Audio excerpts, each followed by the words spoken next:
बहुत समय पहले की बात है। एक गांव में भोला नाम का एक किराने वाला अपनी छोटी सी दुकान चलाता था। वो बहुत ही दयालु और नेक इंसान था। गांव में जिसे भी जरूरत होती, भोला उसे उधार में सामान दे देता था। लोग उसकी अच्छाई की तारीफ करते थे।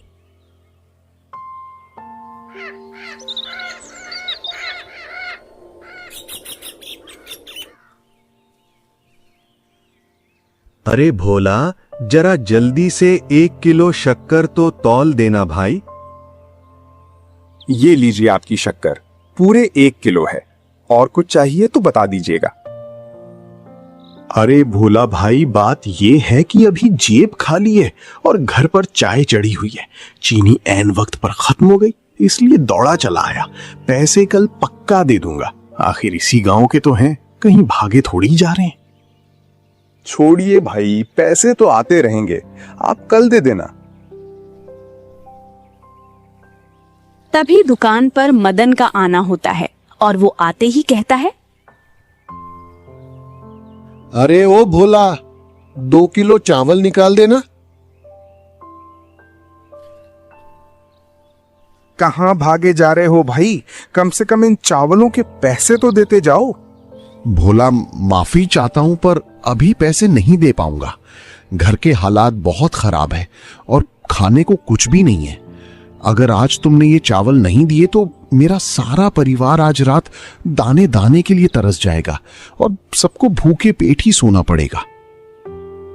भाई, इतनी फिक्र मत करो, आज तुम ये चावल ले जाओ।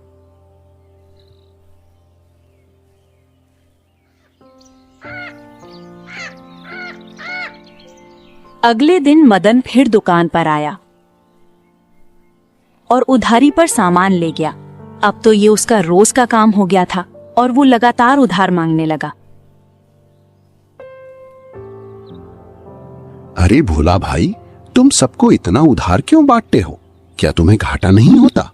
और नया माल खरीदने के लिए तुम्हारे पास पैसे कहां से आते हैं? भगवान की कृपा से दुकान में कोई कमी नहीं है, इसलिए मैं जरूरतमंदों को उधार देने से पीछे नहीं हटता। ये सब गांव के ही तो लोग हैं, देर सवेर पैसे दे ही देंगे। हमें एक दूसरे की सहायता करनी चाहिए, खासकर जब कोई मुश्किल में हो। जैसे मदन को ही ले लो, वो बहुत मजबूर था। अगर मैं उसे खाली हाथ लौटा देता तो उसके पूरे परिवार को आज बिना खाई ही रात काटनी पड़ती। भोला, तुम वाकई बहुत सीधे हो। तुम्हें शायद अंदाजा नहीं है कि मदन के पास पैसे होते हैं, पर वो जानबूझकर तुम्हें फूटी कौड़ी नहीं देता। वो बस तुम्हारी इस शराफत का फायदा उठा रहा है। क्या बात कर रहे हो? क्या मदन वाकई में ऐसा कर सकता है? मुझे तो लगा था कि वो सच में बहुत मजबूर है। मेरी बात पर गौर करो भोला, मदन के पास पैसों की कोई कमी नहीं है। उसने कल ही नया फ्रिज लिया और आने वाली शादी के लिए नए कपड़े भी तैयार करवा लिए हैं। जिसे तुम मजबूर समझ रहे हो, वो असल में तुम्हें धोखा दे रहा है। वो बड़ी होशियारी से बहाने बनाकर तुम्हारी दुकान से मुफ्त का राशन ले जा रहा है और तुम मासूम बन रहे हो। तो मदन मुझे ही बेवकूफ समझ रहा है। कल जैसे ही वो सामान लेने आएगा, मैं उसकी सारी असलियत उसके सामने रख दूंगा। फिर वही बात, आज भी बिना पैसे चुकाए दुकान से सामान लेकर आ गए क्या? क्या तुम हमेशा भोला की शराफत का ही फायदा उठाते रहोगे? अरे हाँ, वो भोला तो बिल्कुल भोला है, जो मेरी हर मनगढ़ंत कहानी में फंस जाता है। मैं बस थोड़ा सा रोने का नाटक करता हूं और वो पिघल के मुझे मुफ्त में राशन थमा देता है। उसे बेवकूफ बनाना तो मेरे बाएं हाथ का खेल है। पर ये तरीका ज्यादा दिनों तक काम नहीं आएगा। आखिर वो भी तो दुकानदार है, कब तक अपनी दुकान लुटाएगा? आज नहीं तो कल तुम्हें उसकी पूरी उधारी पाई पाई करके भरनी ही होगी। अरे छोड़ो भी, मैं उसे पैसे देने वाला नहीं हूं और ना ही उसे कोई कमी पड़ने वाली है। थोड़ा राशन उसने हमें दे दिया तो उसका खजाना खाली नहीं हो जाएगा। पैसे मांगने पर मैं बस लाचारी का ढोंग कर दूंगा और वो मूर्ख फौरन पिघल कर कहेगा कि उधार बाद में चुका देना। वो तो गांव भर का मसीहा बना फिरता है, सबको उधार देता है। कल देखना, मैं अपनी बातों के जाल में फंसाकर उससे 2 किलो आटा भी मुफ्त में उठा लाऊंगा।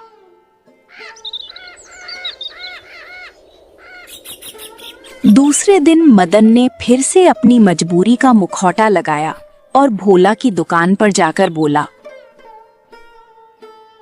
भाई, घर में आटा खत्म हो गया है, क्या 2 किलो आटा उधार मिल सकता है?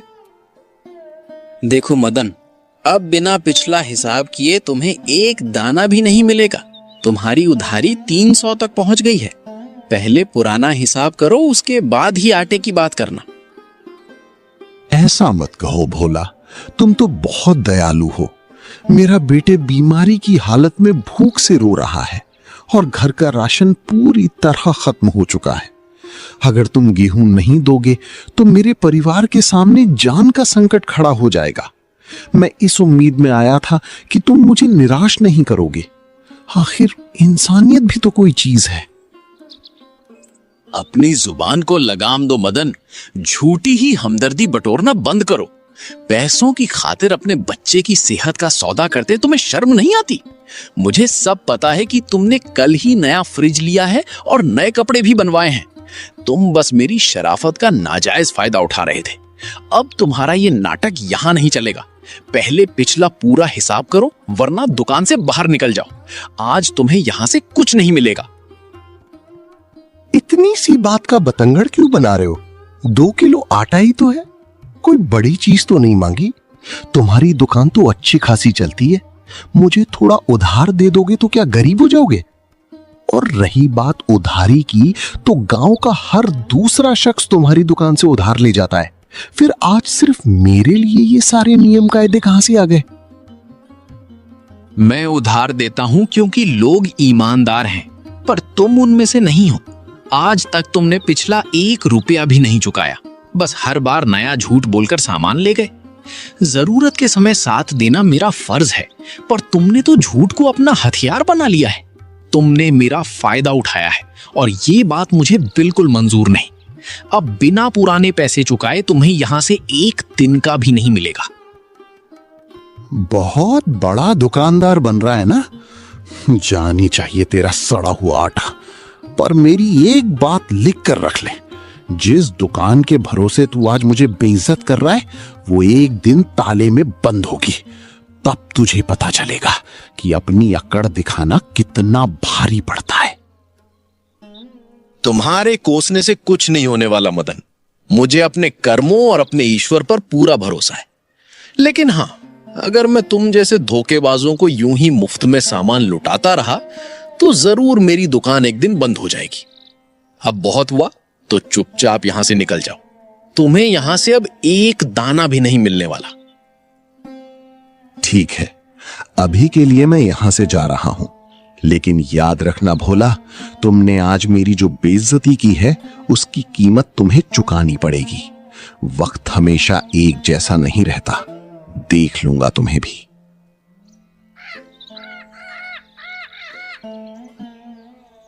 अरे, ये क्या देख रही हूँ? आज खाली हाथ वापस आ गए? क्या हुआ? क्या आज तुम्हारी आंखों के आंसू और बीमारी का नाटक भोला की दुकान पर काम नहीं आया? हाँ, आज भोला के तेवर बिल्कुल बदले हुए थे। उसने ना केवल आटा देने से मना किया, बल्कि अपनी दुकान के मुनाफे के नशे में मुझे बहुत खरी खोटी सुनाई। मुझे उस पर बहुत तेज गुस्सा आ रहा है। उसे लगता है कि उसकी दुकान हमेशा ऐसी ही चलती रहेगी। पर अब मैं उसे सबक सिखाऊंगा। अगर मैंने उसकी वही दुकान उससे नहीं छीन ली तो मेरा नाम बदल देना। अब उसकी बर्बादी का वक्त शुरू हो गया है। लेकिन तुम आखिर करने क्या वाले हो? तुम्हारे दिमाग में ऐसी कौन सी खिचड़ी पक रही है जिससे तुम उसकी इतनी बड़ी दुकान छीन लोगे? सिर्फ बातें नहीं करूंगा, अब ठोस काम करके दिखाऊंगा। तुम देख लेना, उसकी शामत आने वाली है। मदन ने चुपके से भोला के अनाज में गंदा कचरा मिला दिया।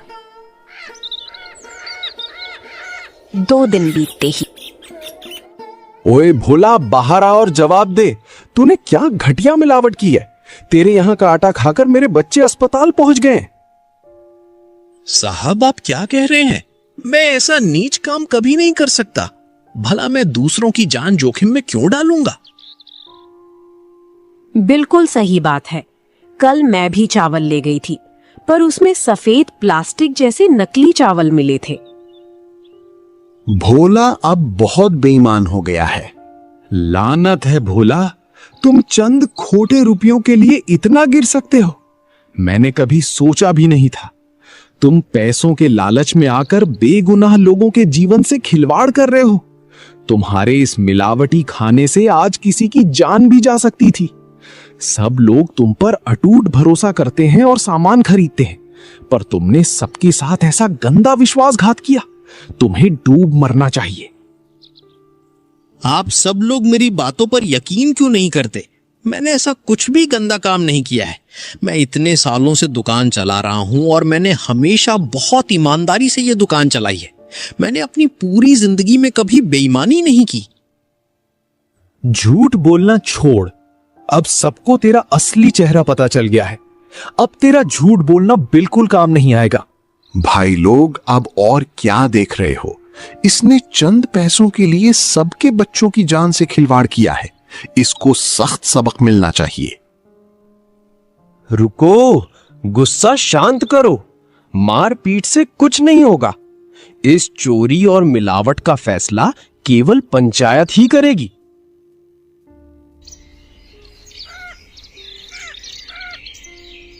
सरपंच साहब, आप मुझ पर विश्वास कीजिए।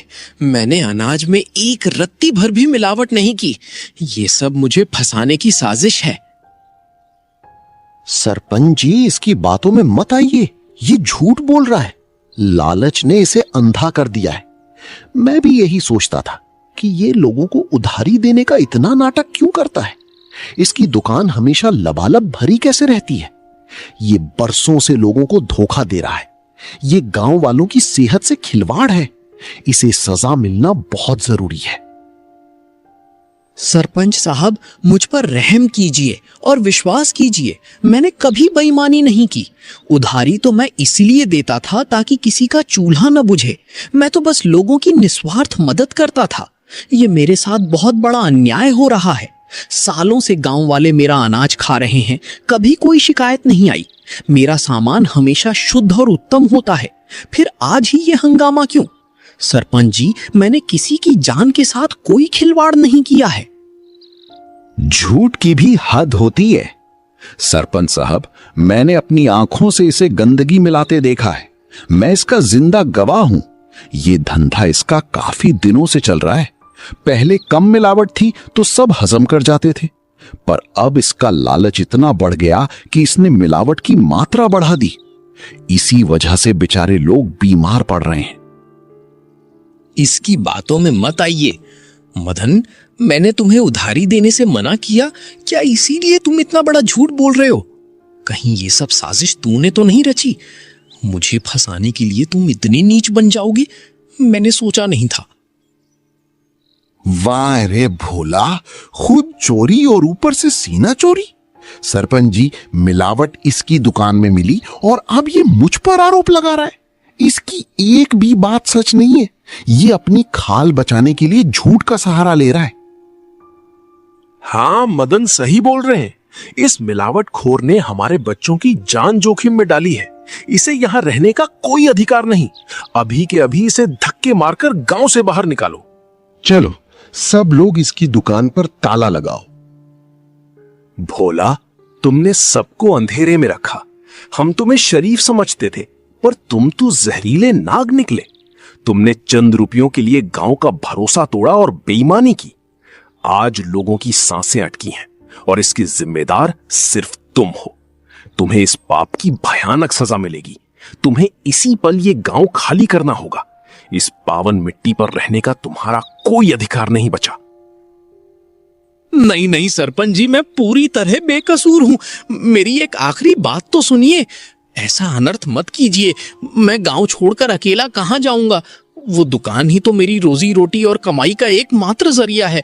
मैं बाहर क्या काम करूंगा, कहां रहूंगा? लालच के वक्त तुम्हें अपनी मर्यादा याद रखनी थी। बेईमानी करने से पहले अपना भविष्य सोचना था। अब हम सब ने मिलकर फैसला कर लिया है और पूरा गांव एक मत होकर कहता है कि तुम्हें यहां से जाना ही पड़ेगा। अपना बोरिया बिस्तर उठाओ और निकलो। भोला पूरी तरह टूट चुका है। वो अपनी दुखी पत्नी सरला के साथ चुपचाप अपना झोला उठाकर गांव से बाहर निकल जाता है। ये सब क्या से क्या हो गया?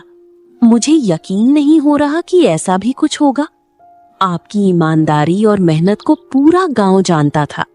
इतने सालों में कभी दाग नहीं लगा, फिर आज ही ये आफत कैसे आ गई? ये झूठा कलंक आप जैसे नेक इंसान पर कैसे लग गया?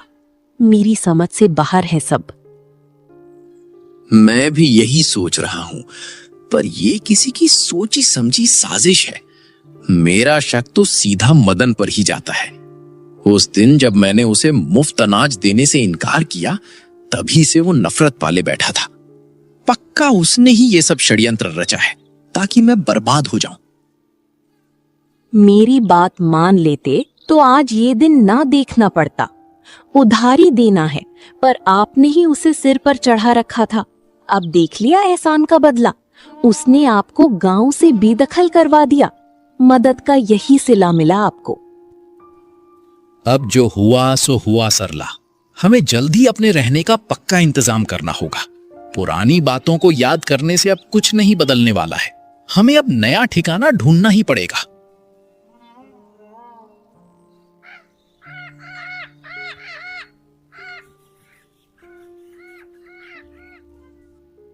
सरला और भोला दूसरे अनजान गांव में जाकर रहने लगते हैं।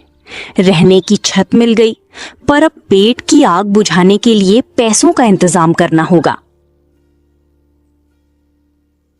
हमें जल्द ही नया काम खोजना पड़ेगा। मैं हार नहीं मानूंगा और काम ढूंढकर ही रहूंगा। आप परेशान मत होइए, हम अपना छोटा सा काम शुरू करेंगे। मैं बढ़िया मसालेदार समोसे बनाऊंगी और आप उन्हें बाजार में ले जाकर बेच देना। मेहनत करेंगे तो बरकत जरूर होगी। क्या कहते हैं आप? ये काम सही रहेगा ना? बिल्कुल ठीक। अब यही हमारा रास्ता है।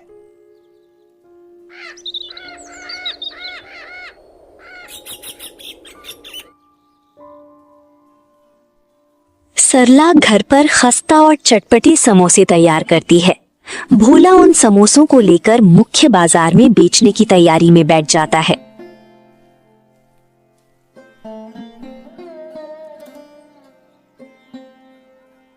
खस्ता और मजेदार समोसे, घर जैसा स्वाद। एक बार खाओगे तो दीवाने हो जाओगे। समोसे ले लो।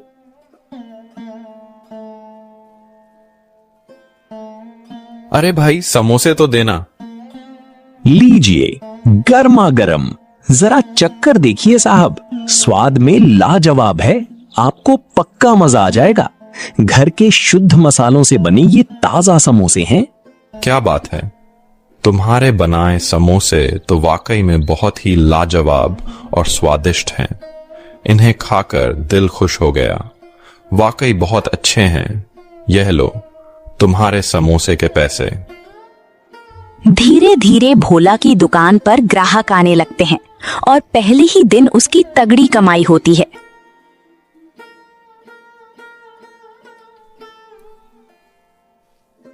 घर लौटकर बताने पर सरला भी बहुत खुश हो जाती है। अगले दिन जब भोला दोबारा समोसे बेचने बाजार पहुंचता है तो वहां मदन आ जाता है। भोला की बढ़ती हुई भीड़ देखकर वो जल भुन जाता है और गुस्से में कहता है, पागल मत बनो, इस ठग से समोसे मत लो। ये नंबर 1 का जालसाज है। तुम अनजान हो, पर इसे गांव से जलील करके निकाला गया है। किराने की दुकान की आड़ में ये लालची इंसान मिलावटी चीजें बेचता था और लोगों की सेहत खराब करता था। इसने इन समोसों में भी पक्का कोई गंदगी मिलाई होगी। इससे खरीदारी करना अपनी जान को खतरे में डालना है। इस गंदे इंसान के झांसे में मत आओ और फौरन यहां से हट जाओ।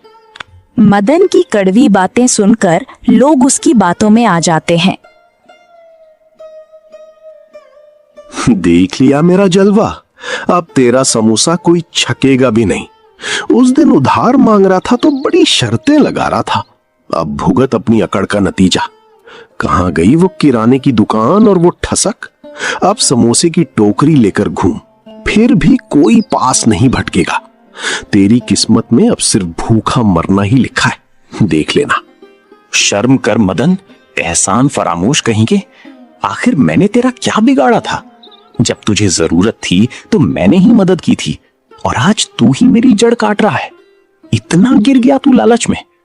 याद रख, दुनिया की अदालत भले ही चुप रहे, पर ऊपर वाला सब हिसाब रखता है। एक दिन तुझे अपनी करनी का फल जरूर जरूर भुगतना होगा। तुझे लगता है तू जीत गया, पर यह तेरी सबसे बड़ी भूल है।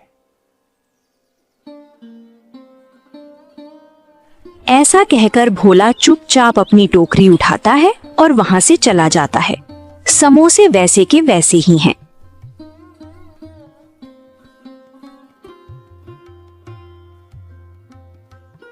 ये क्या, आज समोसे नहीं बिके? आपकी शक्ल इतनी उतरी हुई क्यों है? क्या किसी ने कुछ कहा है? भोला ने सरला को मदन की पूरी करतूत सुनाई।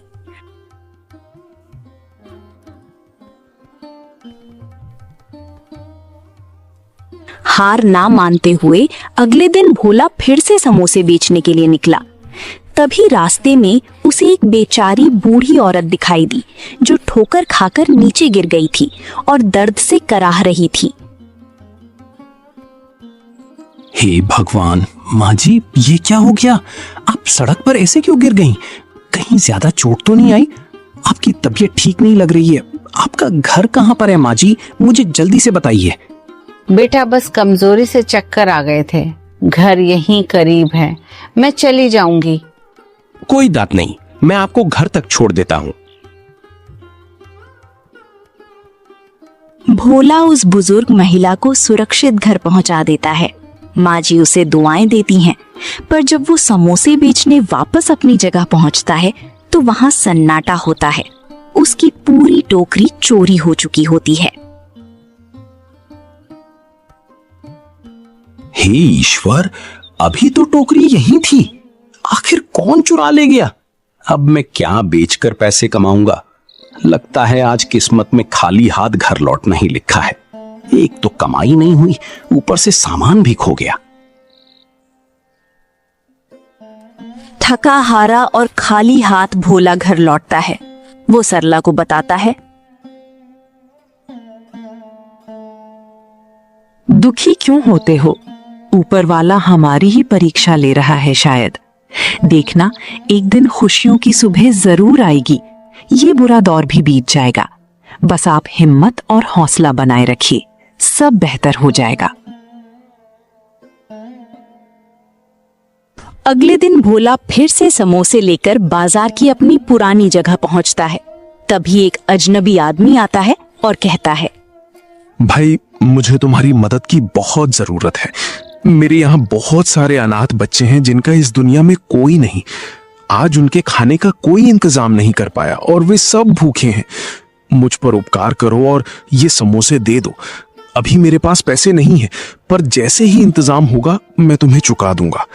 वे मासूम बच्चे भूख से तड़प रहे हैं। भोला को उस आदमी की बात सुनकर तरस आ जाता है। वो अपनी गरीबी और कल के नुकसान को भूलकर बिना कुछ सोचे अपनी टोकरी के सारे समोसे उसे दे देता है। तुम्हारा बहुत बहुत धन्यवाद भाई। सच में तुम्हारा दिल बहुत बड़ा है जो तुमने आज ये समोसे दिए। देख लेना, एक दिन ऊपर वाला तुम्हें इसके बदले बहुत कुछ देगा। तुम्हें ईश्वर सदा खुश रखे। अब मैं चलता हूं भाई।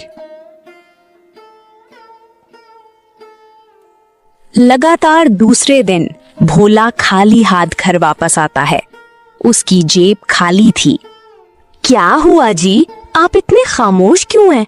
आज तो समोसे सारे बिक जाने चाहिए थे। आज फिर बाजार में कुछ नहीं मिला। एक इंसान आया और बोला कि अनाथ बच्चे भूख से तड़प रहे हैं। मैंने दया में आकर उसे अपनी पूरी टोकरी दे दी। आज भी एक पैसा नहीं ला पाया। बस यही सोचकर दुखी हूं कि अब हमारा क्या होगा। ये सब सोचकर दोनों बहुत निराश हो जाते हैं। घर में ना राशन था और ना ही जेब में पैसे। जी, रसोई में कुछ भी नहीं बचा।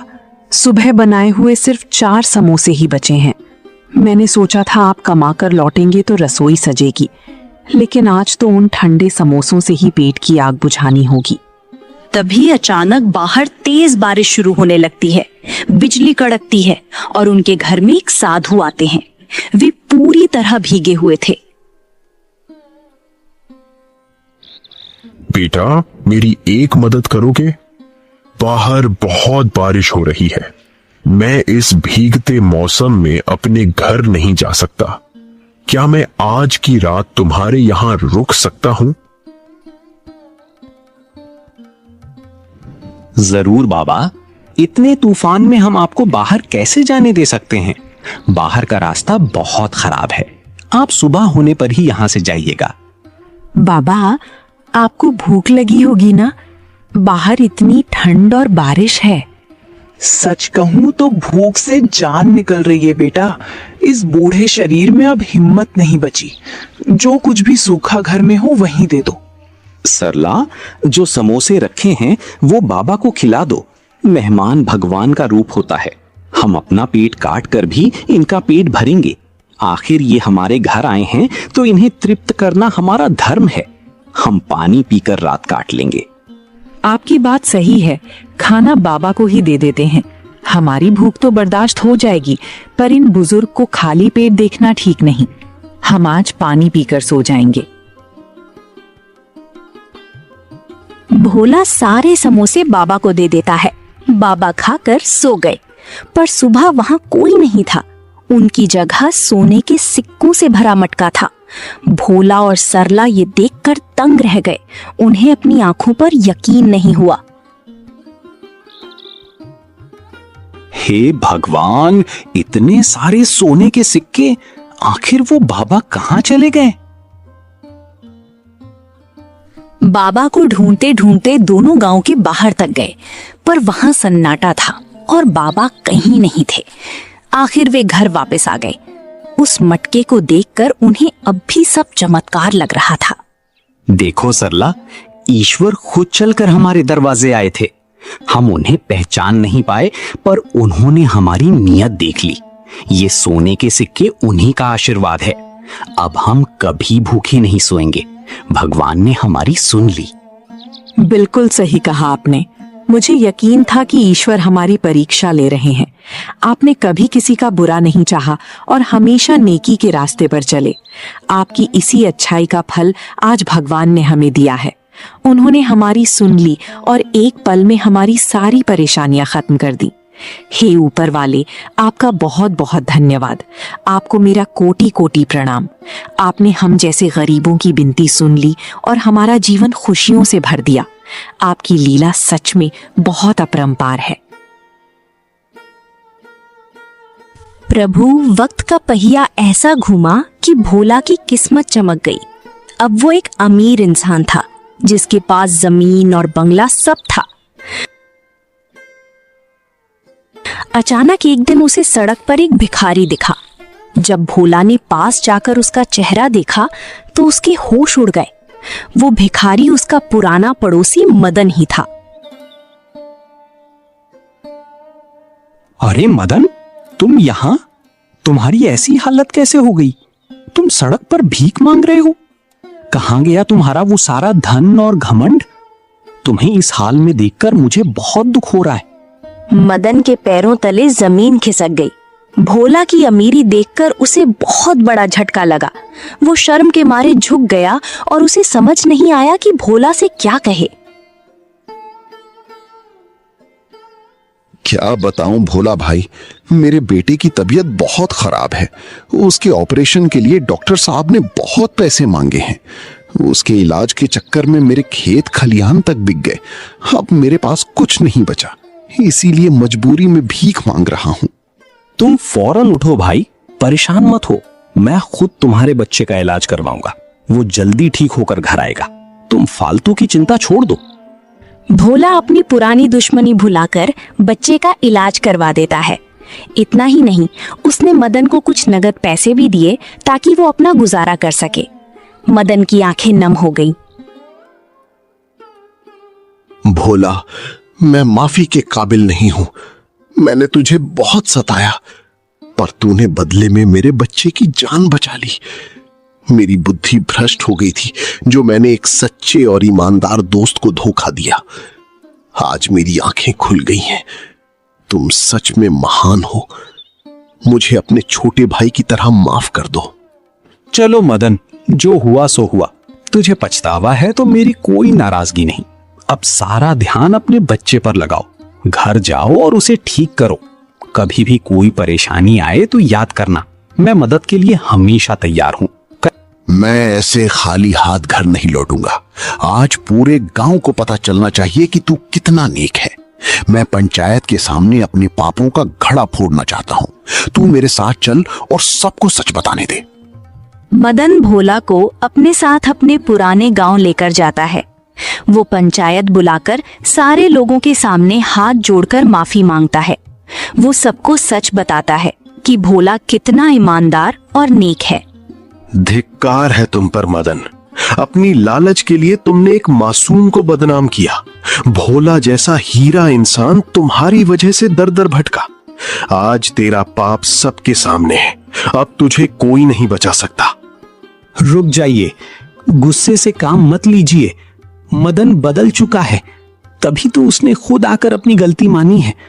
मुझे उससे कोई गिला शिकवा नहीं, तो आप क्यों हाथ उठा रहे हैं? बेचारे ने अपनी सजा भुगत ली है। मेरी प्रार्थना है कि इसे एक मौका और दें। ये दोबारा ऐसी गलती नहीं। मदन की गलती माफी लायक नहीं है। इसने तुम्हारे साथ भी बहुत गलत किया है, फिर भी तुम इसे छोड़ रहे हो।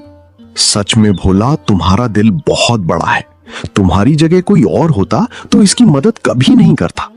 तुम्हारे कहने पर ही हम इसे छोड़ रहे हैं, वरना इसे आज हम अच्छा सबक सिखाते।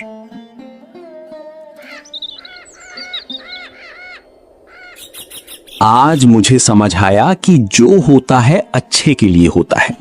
उस दिन गांव ना छोड़ा होता तो आज हम इतने बड़े आदमी ना बनते। वक्त हमें सिखाता है कि मुसीबत के बाद ही सुख मिलता है। ये सब ईश्वर की एक परीक्षा थी जिसमें हम सफल रहे। आज हमारे पास सम्मान भी है और संपत्ति भी।